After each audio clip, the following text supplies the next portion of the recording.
கொஞ்சம் புளி கரைசல் எடுத்திருக்கேன். அது வந்து நான் வந்து இது ஜாஸ்தியாகவே தான் ஜாஸ்தியாக புளி கரைசல் எடுத்திருக்கேன். இதில் 2 ஸ்பூன் சில்லி பவுடர்,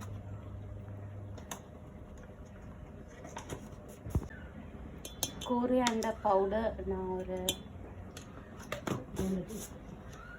2 ஸ்பூன் போட்டுக்கிறேன். கொஞ்சோண்டு பெப்பர் லைக் 1 டீஸ்பூன் போதும். சில்லியும் கொரியாண்டரும் டேபிள் ஸ்பூன் போட்டோம், 2 டேபிள் ஸ்பூன். இதில் கொஞ்சோண்டு மஞ்சள்தூள் 1/2 டீஸ்பூன். இதில் நான் கொஞ்சம் சால்ட்டு சேர்த்துக்கிறேன்.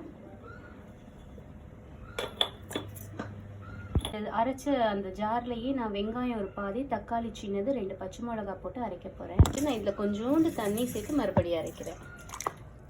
போட்டுனேன் அந்த புளி கரைசலில் நம்ம மசாலா போட்டு வச்சுருக்கோம் இல்லைங்களா, அதில் வந்து இந்த அரைச்ச பேஸ்ட்டை போட்டுட்டேன்.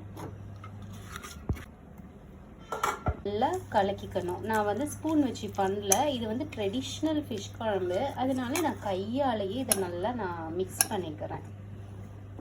நம்ம பாட்டியெல்லாம் சொல்லியிருக்காங்க, கையால் அதை நம்ம பண்ணும்போது ஒரு தனி ருசி அப்படின்னு. அதுக்காண்டி நான் இப்போ கையால் பண்ணுறேன். இதில் வந்து கொஞ்சம் தண்ணி கூட 1/2 கப் வாட்டர் சேர்த்துக்கிட்டேன். அதை நான் எடுத்துட்டு அதை நான் கழுவலை, அந்த பாத்திரத்துலேயே ஆயில் சேர்த்துக்க போகிறேன். நம்ம நெக்ஸ்ட் டிஷ் பண்ணுறதுக்காக வெந்தயம் சேர்த்துக்கலாம் நம்ம அது ஆயிலில். அதோட இப்போ நான் வந்து வெந்தயம் போட்டதுக்கப்புறமா கருவாயிலை போட போகிறேன், கறி லீவ்ஸு. இதில் நான் வெங்காயம் கூட சேர்த்துக்கிறேன்.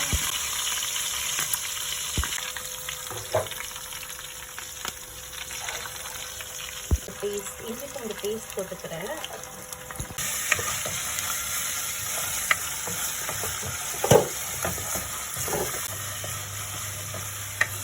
வெங்காயம் வந்து பொன்னிறமாக மாற வரைக்கும் நம்ம சாட் பண்ணி கொஞ்சம் பொரிய விடலாம். பார்த்தீங்கன்னா மீடியம் ஃப்ளேமில் தான் நான் பண்ணிட்டு இருக்கேன்.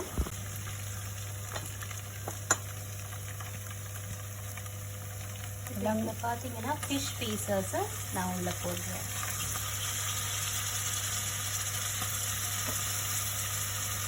இது பார்த்து போட்டு இப்போ நம்ம இந்த ஃபிஷ்ஷை நல்லா ஃப்ரை பண்ணிக்கலாம். வேறு இப்போ பார்த்தீங்கன்னா இந்த ஆயிலில் நான் வந்து ஃபிஷ், இது வந்து சூற மீன்பாங்க இங்கே, அதை நான் போட்டிருக்கேன் அந்த பீஸஸை ஃப்ரை பண்ணுறதுக்கு. ஜஸ்ட் ரொம்ப ஃப்ரையெல்லாம் இல்லை, ஜஸ்ட்டு அது ஃப்ளேவர் வந்து அந்த ஆயிலில் இறங்கும்.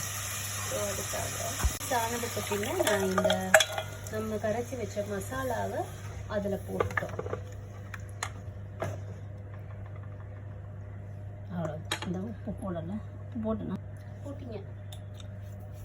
இப்போ சால்ட்டு கொஞ்சம் கம்மியாக இருந்ததுனால நான் கொஞ்சம் சால்ட் ஆட் பண்ணிவிட்டு நம்ம இதை மூடி வச்சிடலாம். கொஞ்சம் திக்காக இருந்ததுனால நான் கொஞ்சம் 1/2 கப் வாட்டர் சேர்த்துக்கிட்டேன். கன்சிஸ்டன்சி நீங்கள் பார்த்துக்கோங்க, கொஞ்சம் வாட்டரியாக இருந்தால் நல்லாயிருக்கும். கொதிக்கும்போது க்ளோஸ் பண்ணி ஒரு 5 மினிட்ஸ் வச்சிடலாம். இங்கன்னா உங்களுக்கு தெரியுது நல்லா கொதிச்சின்னு இருக்குது. ஸோ எனக்கு கொஞ்சம் நேரம் ஆகட்டும். கரெக்டாக 5 மினிட்ஸில் நம்ம ஓப்பன் பண்ணி பார்க்கலாம். வந்து இது மீடியம் ஃபயரில் வச்சு தான் குக் பண்ணுறோம். ஸோ மீடியம் ஃப்ளேமில் 5 மினிட்ஸ். ஓப்பன் பண்ணிட்டோம், 5 மினிட்ஸ் ஆகிடுச்சு. பார்த்தீங்கன்னா உங்களுக்கே தெரியும் எண்ணெய் திரண்டு மேலே வந்திருக்கு பார்த்தீங்களா, இந்த ஸ்டேஜ் தான் பார்த்துக்கணும். ஸோ டேஸ்ட்டு பார்த்தோம், உப்பு எல்லாம் கரெக்டாக இருக்குது. கொஞ்சோண்டு புளி சேர்த்துக்கிறேன், புளி கொஞ்சம் கம்மியாக இருந்த மாதிரி இருந்தது. ஸோ கன்சிஸ்டன்சி கூட கொஞ்சம் திக்காக இருக்குது. நம்ம கொஞ்சம் வாட்டரியாக தான் பண்ணோம், இப்போ கொஞ்சம் திக்காகிடுச்சு.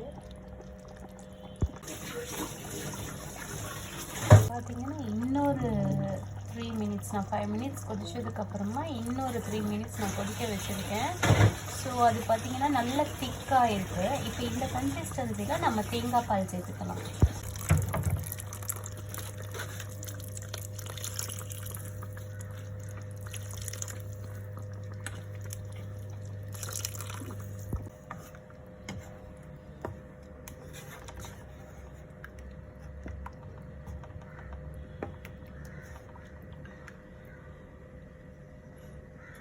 டேஸ்ட் பண்ணி பார்க்கலாம்.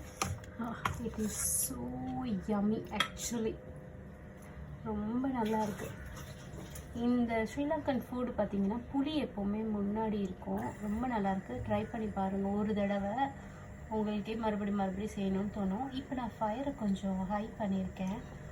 ஒரு கொதி நல்லா விட்டு எண்ணெய் பிரிஞ்சது நமக்கு மூடிடலாம். தேங்காய் பால் விட்டு அவங்களுக்கு ட்ரான்ஸ்ஃபர் பண்ணியாச்சு.